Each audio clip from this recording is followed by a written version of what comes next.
All right, hi.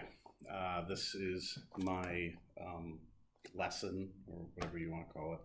Sorry, I'm still kind of reeling. But anyway, the book that I read was Zlata's or Lata's. I'm not really sure how to pronounce it, but Zlata's Diary. As was discussed in a previous class, it was about a Bosnian girl, and her diary is her diary, written before, during, and after she was experiencing the Bosnian War, the war in Sarajevo. It's a very interesting book, and of course, it's compared to Anne Frank, the Diary of Anne Frank, but I found it to be different than that, and actually, I enjoyed it more. Now, that could be because I'm an adult and I read it, and when I read Anne Frank, I was in junior high, but nevertheless, I found it very interesting. Now, as I was reading, I thought a lot about my students. My classroom is full of refugees and immigrants, ESL students. I have no American students in my classroom. So that presents its own challenges. But at the same time, it allows my students to perhaps relate to her experience a little more. And by that, I mean many of my students had to endure difficult times in their country, wars, racism, prejudice, to the point where they had to leave for their own safety. So teaching this to my ESL students would be beneficial in that they would be able to easily, I shouldn't say easily, it would be much easier for them to relate to the story than it would be for maybe some American students who have not had the experiences that my students have had. However, it would bring its challenges in that it would take a lot of time and it would take a lot of patience to go through this with my students because they're all at different reading levels, with the highest probably being fifth or sixth grade, and I would say the average English reading level that I have is maybe third grade. So that would bring about challenges in using this with my students, but at some point I'd like to continue to research this and adapt it to being able to use it with them, because I think it could be a real connecting point for them, in that they would really kind of see themselves or see a bit of their lives in the story that Zlata writes about in her diary. I got some notes here that I'm going to go over just like people did in class. My classroom is probably about 50% male, 50% female. It's a pretty good ratio. 0 English speakers. At least the class that I was doing this for, 8 Spanish speakers, which would be intermediate to low in English, and then 16 African language speakers, and I consider them intermediate to high in English speaking, not necessarily writing and reading, but in English speaking. So again, a classroom full of ESL students. Point of connection and trust generators would be in the selective vulnerability category, which is I would be discussing things that I have experienced that have scared me, or that I was unsure of what was going to happen. And then concern, showing concern for the difficult situations my students have experienced. For me, obviously I have never experienced the war part of this, but being 48, almost 49 years old, I have experienced many things where I just wasn't sure what was going to happen, and I was scared.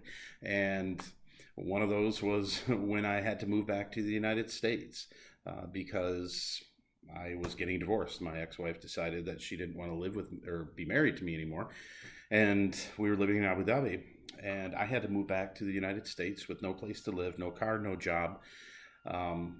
Very scary, very scary. So I guess I would relate that to them so that they understand that I have experienced a situation where I had to move somewhere where I had no idea what was going to happen. And when I moved to Abu Dhabi, I was scared because I didn't know what it was going to be like. I didn't know how people were going to treat me.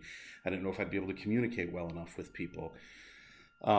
So when I do talk to my students, I am able to relate to them in that manner. I do have that ability because I have lived abroad in a country where the main language isn't mine, although they all speak English. The main language is not mine, and so I had to adjust some things to that. Um, and I was, there was some fear. Now, the stories that I've heard from my students, I certainly have not experienced the fear that they have, or the things scaring them that I have felt, or that they have felt.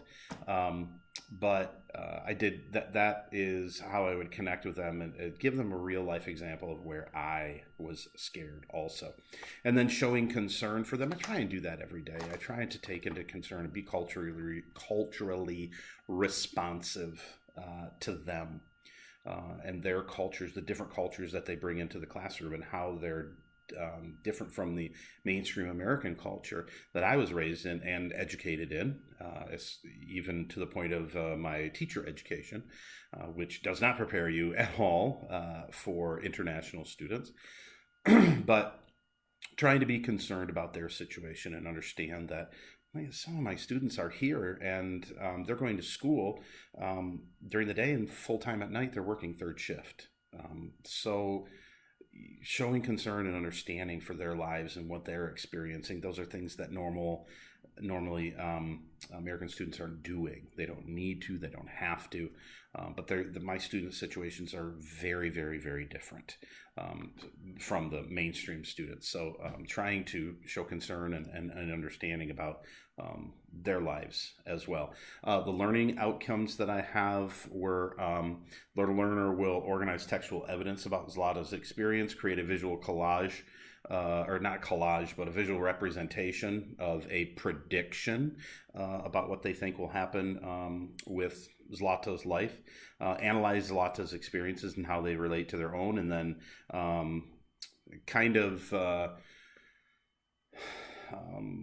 try and figure out, just try and discuss, talk about the will to survive, the human will to survive, what they've had to do to survive if they want to share. Some of my students really like to share. Some of my students don't want to share, and of course they don't have to. So giving them the opportunity and the ability to share if they want to. The content delivery focus is helping students connect to understand that the trials and adversities we all shape us into the person we become. Of course, we don't know that. We can't see that when we're going through it. But I've had students tell me of what they learn, about things that they learned from what they've had to endure, and what they've gone through in order to get here and be here, and how that's affected their life. I'm hoping that obviously some students will relate in one way or another how Zlata's tranquil, happy, and peaceful life was turned upside down in a very short time, and how she realized that both her life would never be the same again. And it's interesting because I just had this discussion with my students the other day. When we just kind of had this organic discussion where we started talking about, well, what would it be like if you moved back to your country now after being here for 2 or 3 years? Some students said, oh, it'd be no problem. I could just go back to it. And yet some other students were a little bit more introspective, saying, well, I've lived here for 2 or 3 years now, and if I go back there's going to be a lot of things that are different.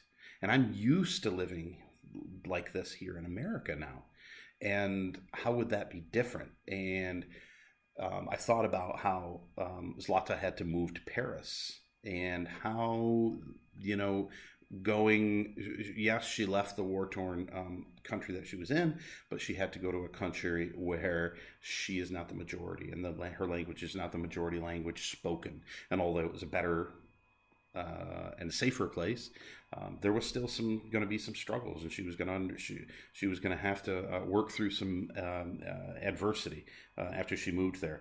And the fact that as immigrants and refugees, most of my students have experienced, again, a great deal of trauma in their own lives, whether it is being uprooted from the place that they lived, losing a parent at a very young age, or experiencing and witnessing horrible abuses and atrocities in their own young lives. I have students who have seen family members killed in front of their face. I can't relate to that, but I can do my best to be culturally responsive to it. My hope is that the students will see Zlata as a warrior as I view them, because I tell them that they are so much stronger than what they realize they are, and they'll see that as they get older. And then in the end, that Zlata was able to realize that she came out of the darkness and saw the light, and she kind of alludes to that in the book, that when she gets to Paris, and there's a light in the darkness, or the darkness is starting to be overcome by the light. And I thought that was a really great. That was just a really great example. Now, leading up to the activity, the students will have read up to page 50 in the book. And the book starts with how great her life is, and she's going to birthday parties, and she's hanging out with friends, and she's going to the park to play with her friends, and things are cool, things are great, she's having fun, she loves her family, she's about to enter fifth grade, and that is or sixth grade, and that is a huge deal. She's really excited about it. And then, not necessarily in a moment, but in a very short amount of time, her life is forever changed when the civil war in Sarajevo starts to really ramp up and heat up. So that's where page 50 we would have not stopped, but we would have gotten to, and then we would have proceeded into this activity. So the engagement would be there. You talk to them about the fact that there's so many things in our lives that shape what are going to happen to us, and who we are, who we're going to be, and who we're going to become. And Zlata's already been experiencing some of that stuff in her life, because she refers to her life as before the war and after the war. And I think that's a very interesting way for a 12-year-old girl to look at it, because I think as adults sometimes we get that perspective. Well, my life before this event and after this event, but she realizes it when she's 12 years old. So give my students the opportunities again to talk about experiences that they've had, that they have that have shaped them, that have been monumental experiences, good or bad, that they have had in their life. And then have a little discussion. What was life like before before you came here? What was your life like in your country? And how was it different after you got here? Students love to tell me about how things were different when they got here, what they thought it was going to be and what it actually was. Most of my students, especially the refugees, have told me that they were told that their families were told that America was a place where you could just go, and they were going to give you a car, and they were going to give you money, and they were going to give you a place to live, and then they got here and their families realized they had to work for it. That was interesting to me. I didn't realize that was a selling point for agencies or for whoever is in contact with these refugees in their country, that they're kind of sold a bill of goods, and it's not necessarily everything that it's cracked up to be. So into the activity, students would be able to talk to each other, have a little turn and talk time where they're talking about the text, kind of what's going on in the book, what's going on in the country, how does Zlata say she feels about it, what do you think feelings she's having, what is she experiencing? And then we would go to this brief T-chart here, and it's really nothing more than examples of Zlata's life before the war and examples of Zlata's life after the war. And again, when you're working with primarily all ESL students, it's all about putting things in context and being able to organize the information for them, and instead of just saying, hey, do this. And again, I can't teach this like I would in a normal, I guess normal is relative, but high school classroom, I have to adapt it to my ESL students because they're not all going to be on the same level, and they're certainly not going to be on the same level as a lot of high school students would be. So I'm going to show you a little this right here, and the directions say Zlata's life has changed a lot since the war began. Please complete this T-chart by using the book. That's very important, by using the book to find specific examples of what Zlata's life was like before the war and how it's different now that it has begun. I wanted them to come up with at least 5 examples. They don't have to put sentences. They can put sentences if they want, or bullet points, and also cite page numbers where they're seeing Zlata talk about her life before the war and her life after the war. We'd have a little bit of discussion about that. Maybe probably put some things up on the board or up on the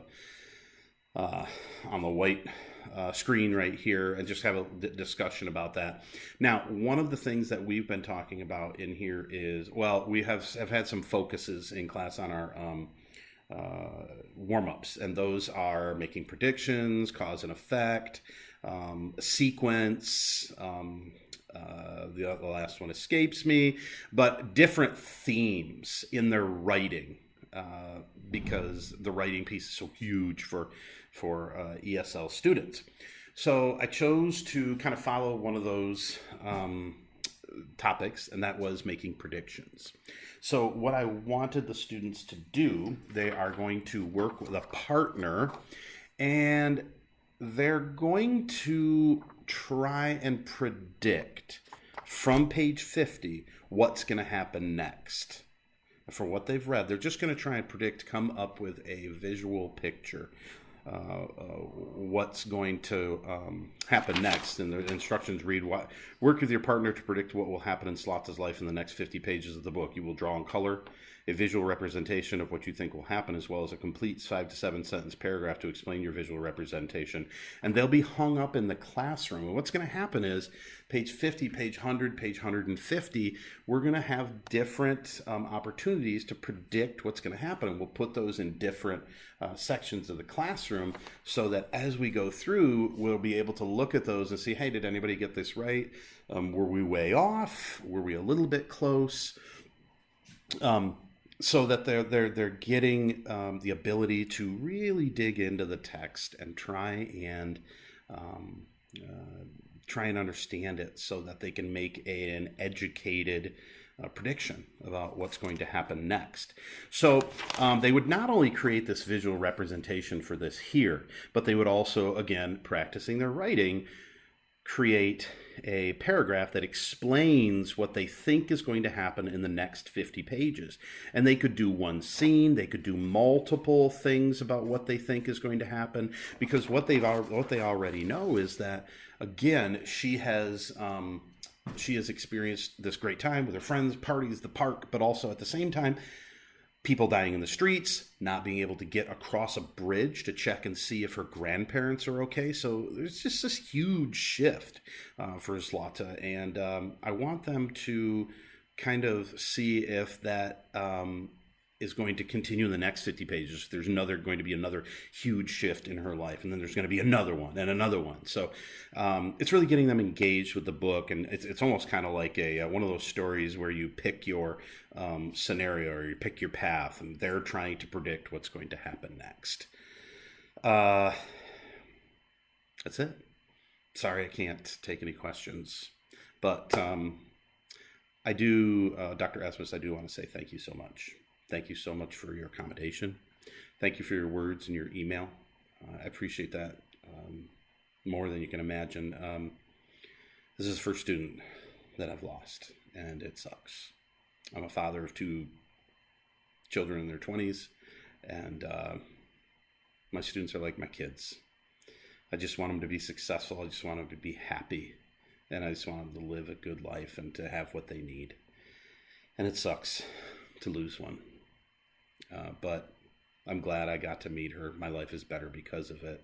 I learned a lot about being a teacher and about being a human being from her. So I appreciate the fact that you gave me the opportunity to just kind of take some time and then turn this into you via video. So thank you. And I look forward to talking to you again.